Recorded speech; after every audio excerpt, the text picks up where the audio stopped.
আজ কিন্তু তোমাদের সাথে শেয়ার করব আমি আলু পরোটা। যখন আমাদের রাত্রিবেলায় ডিনারে কিছু না খাবার থাকবে তখন কিন্তু ইজিলি আমরা এরকম আলু পরোটা বানিয়ে নিতে পারবো। তো ফার্স্টেই কিন্তু আমি 4-5টা আলু নিয়ে নিলাম সেদ্ধ করতে, আর তারপর সেদ্ধ হয়ে গেলে গ্রেট করে নিলাম।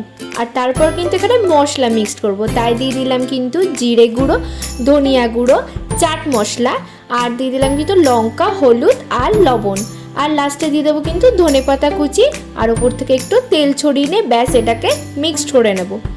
এরপর কিন্তু এরকম ময়দার একটা ডো করে নেব, আর তারপর কিন্তু এর মধ্যে আমি পুর ভরবো। যে আলুর পুরটা বানিয়েছিলাম সেই পুরটা আমি ভালো করে ভরে নিলাম, আর তারপর কিন্তু একটু ময়দা ছড়িয়ে গোল শেপের আমাদের বেলে নিতে হবে। আর দেখতে পাচ্ছ আমি এখানে 3-4টে বেলা কিন্তু একদম কমপ্লিট। আর এটাকে কিন্তু এরপর একটা প্যান নেব, তার মধ্যে তেল দিয়ে নেব, আর তেল দিয়ে ভালো করে এটাকে ভেজে নেব। ব্যাস তারপর কিন্তু কমপ্লিট আলুর পরোটা। আর খেতে কিন্তু খুব টেস্টি হয়। যাই হোক, আমার চ্যানেলটা সাবস্ক্রাইব করো। বাই।